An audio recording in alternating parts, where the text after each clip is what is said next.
Ray Brown's Talking Birds. Made possible by the generous support of the Birdwatchers General Store, Orleans, Cape Cod. Birdwatchersgeneralstore.com. And by Vortex Optics with the VIP warranty, their unlimited lifetime promise to keep you and your optic covered. Learn more at vortexoptics.com. Good morning, afternoon, or evening, and welcome to our show number 968. On today's show, we'll connect with a guest from sunny Florida, and we'll hear from a western bird known as the voice and soul of the Oaks. But we'll start with audio postcards from the Northeast and the Midwest. First, from another of our Talkin' Birds team members on her end-of-the-year Christmas bird count in a town just west of Boston, here in our Talkin' Birds home state of Massachusetts. Hi, it's Debbie Bleacher, and I am out here at Barton Farms in Sudbury doing a Christmas bird count. And I am with Becky and John. We are really excited because even though we can't hear any birds right now, we have seen a fox sparrow, a bunch of pipits, a whole lot of starlings, white-throated sparrows, a ton of red-winged blackbirds, and we think we heard a winter wren and golden crown kinglets. Yeah, lots of cardinals. We're having a great day. We've got other destinations, so we're going to move on, but just wanted to say hi and happy birding. All right. Thank you, Debbie. Now it's on to Wisconsin for our second audio postcard of the day. Hello, Ray. This is Peggy from Madison, Wisconsin. I'm at the Cherokee Marsh by the Yahara River, and there's thousands of Tundra Swans in front of me. They're all hanging out, migrating through, taking a rest. We've had them come through for the last couple weeks, and it's actually 55 degrees here in December, which is a bonus day. Beautiful birds. Hope you have a great weekend. Thank you, Peggy, and may you have the same for the rest of this weekend. And thanks for that Tundra Swan-infused audio postcard. It's gotten a little chillier there since Peggy sent us that card. We just checked 29 degrees at that spot on the north side of Madison, Wisconsin.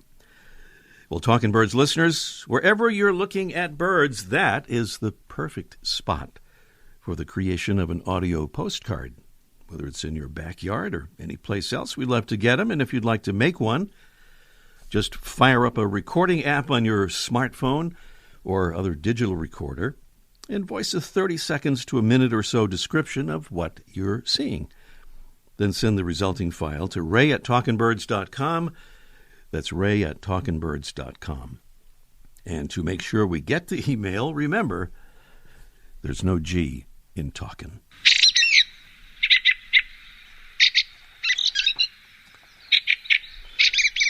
What we're listening to there is our mystery bird. This is actually not the mystery bird contest. It's a little preview to get you ready for the actual thing a little bit later on in our show. We'll give you some clues here and info on the bird. It's a large member of the thrush family, about 10 inches long, with a plain brown back, white underwings, and heavily spotted breast and flanks. It's gray on the rump and on the head, which sports a white eyebrow. Our bird, which feeds on insects and earthworms in the summer, berries in the winter, breeds in woodland and scrub, mostly in northern Europe and Asia, but is seen occasionally in scattered locations around the U.S.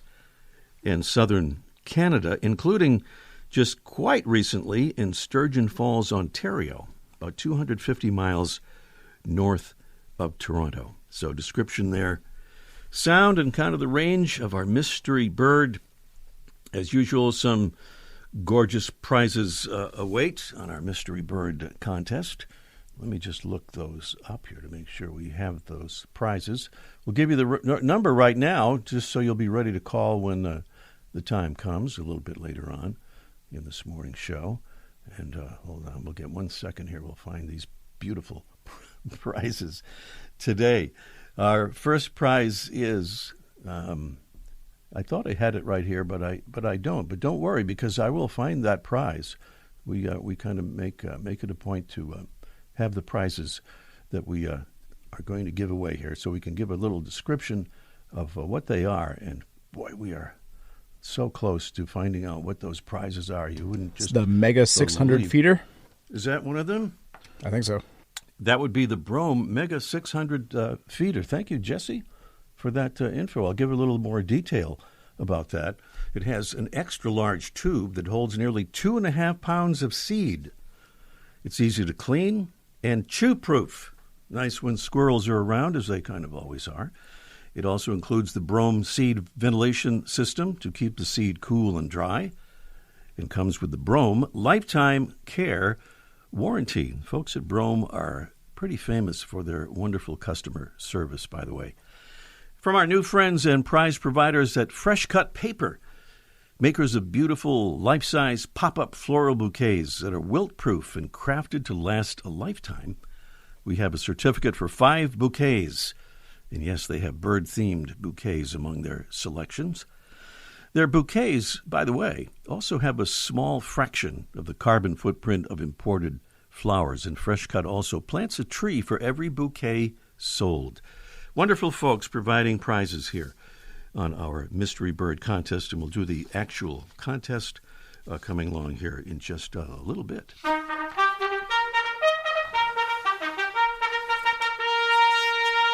Here's a salute to the folks that we call Talking Birds ambassadors. They are listeners who have kind of stepped up to the next level, helping us do what we're trying to do, spread the word about birds and conservation. Thank you to Marianne Del Vecchio from Phoenix, Arizona. Thank you, Marianne. And thanks to Lloyd Cheney from Fairhaven, Massachusetts. Lloyd says he's been listening to Talking Birds, quote, for years, end quote. Thank you, Lloyd, for that loyal listening and for becoming a Talking Birds ambassador. Well, we'd like to invite all Talking Birds listeners to start off the new year by joining our Talking Birds ambassadors family, now more than 850 members strong, thereby helping us get the word out to as many folks as possible about the wonder of birds and birding and the vital importance of conservation. Signing up, easy to do by clicking on the Get Involved tab right at the top of the homepage of our website, talkingbirds.com. Still to come today, we'll talk with our friend Jim Eager, who's busy preparing for one of America's biggest birding festivals down in Port Canaveral, Florida, the Space Coast Birding and Wildlife Festival. Also today, Mike O'Connor will join us for a Let's Ask Mike segment, almost live from the archive, on how to help birds find your new feeder out in the backyard. By the way, that segment is from a show from January of 2019, a show on which our friend David Clapp was our guest. And it apparently was before the big feud between David and Mike had really gotten going. And up next, a plain but perky bird that makes its year-round home in the oaks of the far west is today's featured feathered friend. Today's featured feathered friend is as plain as a bird can be. At least that's how National Audubon describes the oak titmouse. In fact, this bird and the juniper titmouse were once grouped together as a single species known as the plain titmouse. The oak titmouse is mostly brownish-gray on the back and wings, with lighter gray undersides and a plain gray face. Like its titmouse relatives, it does have a jaunty crest. Males and females are virtually identical, at least as far as humans can tell. And the oak titmouse carries the distinction of being known as the voice and soul of the oaks. Our bird makes up for its modest appearance through its active and very vocal behavior, as pairs or family groups zip through the woods together, calling frequently to each other as they explore for insects in the foliage and bark of tree branches and large twigs. The oak titmouse lives year-round from southern Oregon, south through California, west of the Sierra Nevada, to Baja California, with the preferred habitat of dry oak and oak pine open woodlands. The oak titmouse lives year-round from southern Oregon south through California, west of the Sierra Nevada, to Baja California, with a preferred habitat of dry oak and oak pine open woodlands. It's also found in mixed forests where oak trees are present.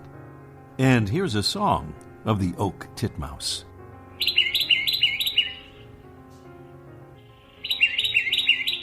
It's Biolaphus inornatus. Inornatus means plain. The modest-looking, but active and vocal, voice and soul of the oaks. Today's featured feathered friend, the oak titmouse. Welcome again to our show number 968. We're in the process of connecting with our guest this morning. We seem to have multiple connection issues going on here, but we usually figure these things out, and I'm hoping we will figure this one out. We don't have Jim yet. Okay, we'll try to keep on there and getting Jim, or see if Jim will give us a call there, and we'll connect one way or another. Let's see what we can do in the meantime. We could invite you to join our Talkin' Birds flock. What that is the Talkin' Birds Facebook group for Talkin' Birds listeners. It's the Talkin' Birds flock. We have several hundred members in our flock. If you'd like to join in with them, and you can share photos and videos and thoughts and suggestions and ideas, anything about birds is fair game there in our Talkin' Birds flock Facebook group. And you can just go to facebook.com/talkingbirdsflock to join up. And speaking of joining up, I believe Jim Eager has joined us on the phone here. Good morning, Jim. Hello. Good morning. Hi. Good to have you. How are you doing? I'm doing well, thank you. Good to have you, and we're excited to hear about the Space Coast Birding and Wildlife Festival. Of course, you were planning this, if I'm not mistaken, in February of 2022, and COVID intervened kind of at the last minute. It was just a tough situation there. But now it's underway again, beginning on January 24th. And Jim, I wonder if you'd give us kind of a broad picture, an overview of the festival. Well, this will be the 25th festival. Mm-hmm. I believe it started in 1997. It's before I moved to Florida. And it was started by a lady named Laura Lee Thompson, who is fifth generation that lives here in Brevard County and very passionate about the environment in the area here. And it has grown to one of the largest festivals in the country. And yeah, go ahead, Jim. And well, we actually have a booth presence, and we'll take our festival to other festivals to promote ours, and likewise they will do the same. And one of the things we advertise is we show up in shorts and T-shirt and say, this is Florida in January if you're in Ohio or Pennsylvania or someplace like that. I love it. Wonderful speakers, including the great photographer Kevin Laughlin and our friend John Kreischer, co-authors of Galapagos Islands, A Journey of Wonder. You have the Bird Chicks, Sharon Steitler, doing a presentation, another great photographer and guide, Kevin Carlson, with a talk called Reflections of a Grateful Birder, and something especially for young birders, Jim, right? Along with the American Birding Association. Tell us a bit about that. Well, we're kind of trying to promote young birders as some of us get older and hopefully don't go by the wayside. But we need to get the younger generation in tune with it. So we have a 2-hour boat trip on a pontoon boat scheduled, and hoping to get some young birders out there. And we'll have Laura Garrard, who's the ABA Young Birder Coordinator, and a fellow named Jim McGinnity, who lives on the west coast of Florida, who's really started up the young birder trying to get people in different parts of the state. Young Birders Network is what it is, and so we're looking forward to that. You have, and I've always liked the idea of the young birders. We just haven't had much of a success trying to get it started here in our own county. Mm-hmm. Well, that sounds like a wonderful thing, a wonderful idea. Many other trips, there are field trips and speakers and all kinds of stuff going on there. And Jim, we always talk about, a couple might go down there and one member of the couple is a birder and the other is not. So there are lots of other things, of course, to do down there, both with the festival for non-birders and outside. You mentioned Laura Lee Thompson. I know she's giving a talk there that sounds interesting about rock shrimp and all kinds of stuff like that, kind of a culinary connection, I think.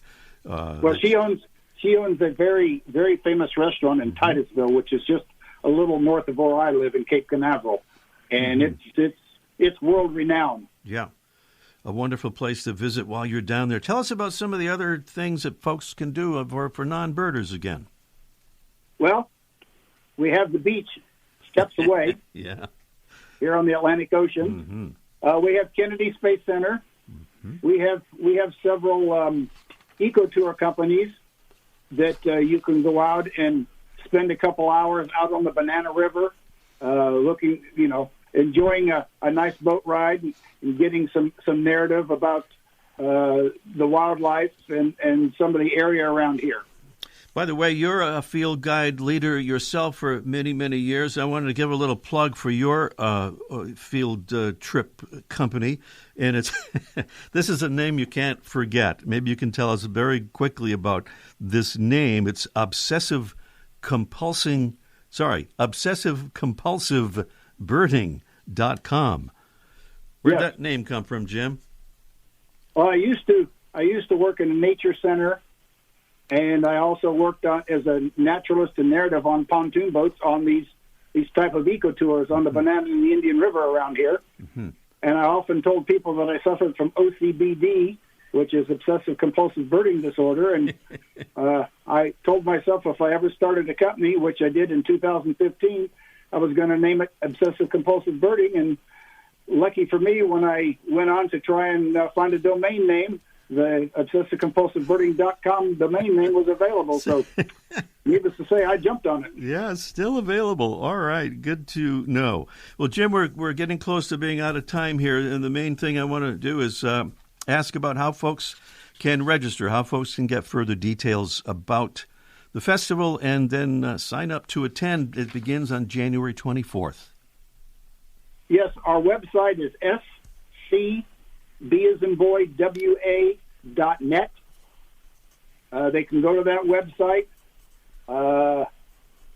There's a lot of tabs at the top for registration, speakers, presentations, field trips, photography strands, ID workshops, and then there's actually a tab called General Information, and our festival is going to be at the Radisson Resort at the Port in Cape Canaveral. They go to that, it'll take them right to the Radisson to book a room. Okay, for folks who don't remember that web address, is there a way to do a quick search to find you?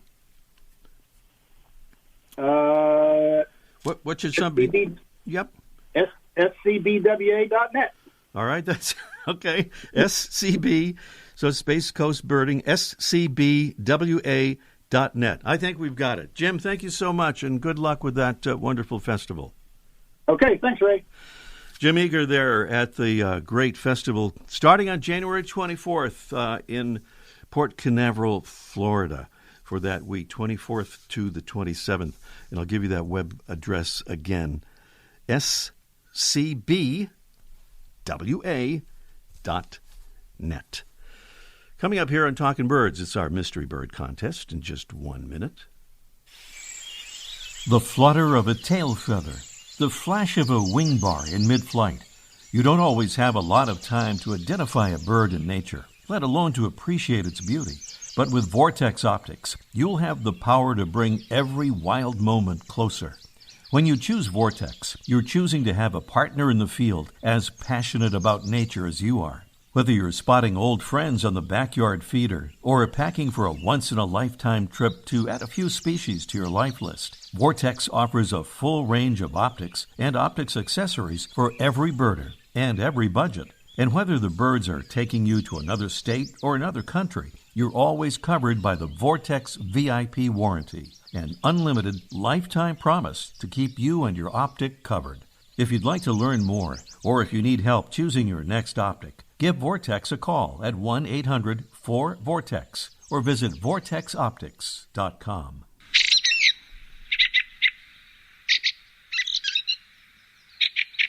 There it is again. It's our mystery bird. It's a large member of the thrush family, about 10 inches long with a plain brown back, white underwings, heavily spotted breast and flanks, gray on the rump and on the head, which sports a white eyebrow. Our bird, which feeds on insects and earthworms in the summer and on berries in the winter, breeds in woodland and scrub.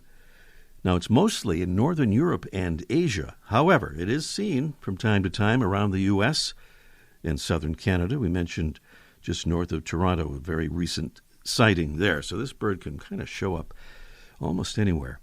The number to call is 781-837-4900. We'll give the number again in a moment to reach us for the Mystery Bird Contest. Don't forget, no correct answer means a drawing will determine our winner. So take a guess if you're not sure and have a chance at these beautiful prizes from Brome Bird Care, a mega 600-feeder, extra-large tube that holds nearly 2.5 pounds of seed. It's easy to clean, it's chew-proof, has the Brome ventilation system, and the Brome Lifetime Care Warranty. And our other beautiful prize from fresh-cut paper, 5 of those gorgeous floral bouquets that are wilt-proof and crafted to last a lifetime. Beautiful prizes. We have a bonus prize if we get to our bonus question, so we'll see how that goes. Let's see, we're going to Larry. Is that where we're going, I think, first? Usually we go to Let's Ask Mike first.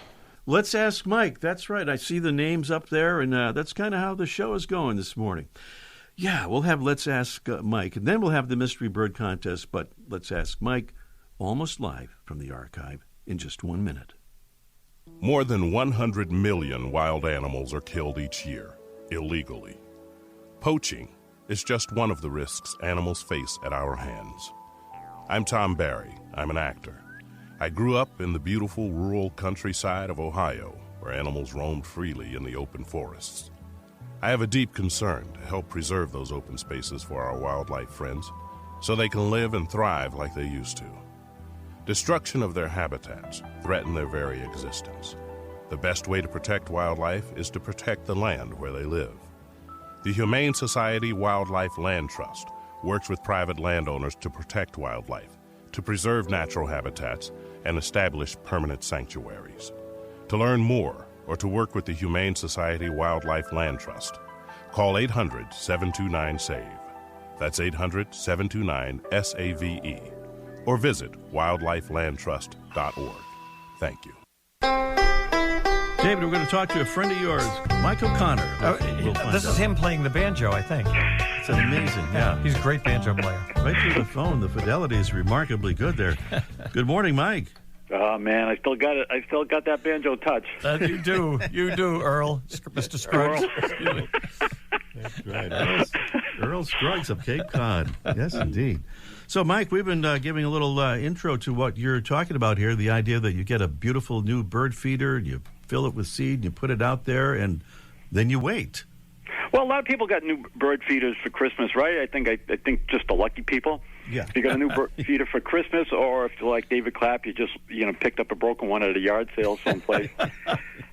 And then you put it out there, and if it's your first feeder you've ever had, it takes a while for birds to discover it because they don't know that all of a sudden you're going to decide to feed birds. So they've kind of written your yard off as a place to find food. So when you fill it with sunflower, like I always say, and then maybe if you have a picnic table or a piece of plywood or a board, sprinkle some seed below it. Because remember, birds don't find food by smelling. These backyard birds don't. It's all visual. So they're not going to recognize the feeder. They'll recognize the food. And so if you broadcast some food on the ground or if you have snow, put it up on, like I said, a picnic table or a board, then give them something, a target to find. Now, if you already have feeders and birds are already coming on a regular basis, again, if you put out a new feeder, oftentimes they ignore the new feeder because they, just like we sit at the same seat at the dinner table every night, birds go to what they're used to and what they know is comfortable and safe. So they'll continuing to go to the older feeders. So what I tell people to do is let the old feeders run down, and then, or take them in, but I just let it run down because I'm kind of lazy. And then when the birds come, the feeder's empty, and then they have to venture over to the new one and discover that for the first time. Right, there it is. Top quality advice to start Pretty the new exciting year. stuff, huh, you guys? I hope you wrote it down, David. I did. I'm learning. Top quality and exciting. Thank you, Mike. All right, you guys. Happy New Year, you too. Yeah, bye, Mike. Happy New Year. Talk to you next week. By the way, for David Clapp fans, and there are many, you can hear that whole show. When David was our guest, it was our show number 709. Let me check that. 709 on the 6th of January, 2019. You can find it under the listen button at talkingbirds.com. And one more time, we hear the mystery bird here. And this is the actual time when we take some calls here. At 781-837-4900 to tell us what that bird is. Have a chance at those lovely prizes. We're going first to Larry in Scituate, Massachusetts. Good morning, Larry. Good morning. Good morning. What do you think, Larry, on the mystery bird there? I think it's a wood thrush. A wood thrush. We did say it was a thrush, so why wouldn't it be a wood thrush? Because it isn't a wood thrush, I guess is the answer. That is a top-quality guess, Larry. But okay. All right. Thank you so much. Thank you. All right. Larry's zoning in there on the fact that is a thrush. No question about it, but not that particular one. Andrew is somewhere in the great state of Maine. Good morning, Andrew. Hi, Ray. Hi. I'm up in Harpswell. Harpswell, Maine. Can you pinpoint that for us for those who are geographically challenged? I'm about 10 minutes from Brunswick, 40 minutes north of Portland, so we're kind of in the angle of Maine. Okay, 40 minutes north of Portland. Okay, that's many folks would figure that out. All right. So, Andrew, you heard the clues there, maybe, and you heard the sound of the bird, and what about the identification of the bird? I think it's a field fair. A field fair. Let me check what it says here on the paper. It says field fair. Yes. Nice job. Field fair is correct. Nice job, Andrew. And I'm stalling here because I want to look and see if we have our mystery bird bonus question. And I know we have it here somewhere. But since we're losing things this morning, we're kind of losing that too. But I think we might find it if you'd like to do a bonus question. Absolutely. I'd love to. Okay. So that means I have to find it. Here it is. So this is not, as sometimes we do, not a directly bird-related question, but of course birds are always involved when the climate is involved and our planet is involved. So here we go. It's a multiple choice. A famous figure called on members of the recent UN Climate Summit to strive for an essential breakthrough agreement to stem global warming, and that includes the elimination of fossil fuels, saying that climate had run amok. Who was it that issued this call to action? Was it A, Bill Gates, B, Barack Obama, C, Pope Francis, or D, Connie Francis? Those for those who might I remember Connie Francis. She is still around, I believe. So, Andrew, what do you say? Which one of those do you think? Who said that? I'm going to guess Pope Francis. Pope Francis is a better guess than Connie Francis or any of those other choices. Pope Francis, yeah. So did the world leaders heed the Pope's call? While some countries committed to more ambitious cuts to heat-trapping pollution, many did not agree to rein in emissions fast enough for the world to avoid the worst damage from climate-driven storms and heat waves and droughts. The potential good news is that climate experts say the goal could still be within reach if countries follow through on their promises. Andrew, nice work all around. If you'll stand the line, Jesse will get your info. Sounds good. Thank you, Ray. Thank you so much. And guess what? We are all of a sudden out of time. Thanks for being with us, and see you next week. The Bird Show. I like that. I love it. Ray Brown's Talking Birds. Made possible by the generous support of the Birdwatchers General Store, Orleans, Cape Cod. Birdwatchersgeneralstore.com. And by Vortex Optics with the VIP warranty, their unlimited lifetime promise to keep you and your optic covered. Learn more at vortexoptics.com.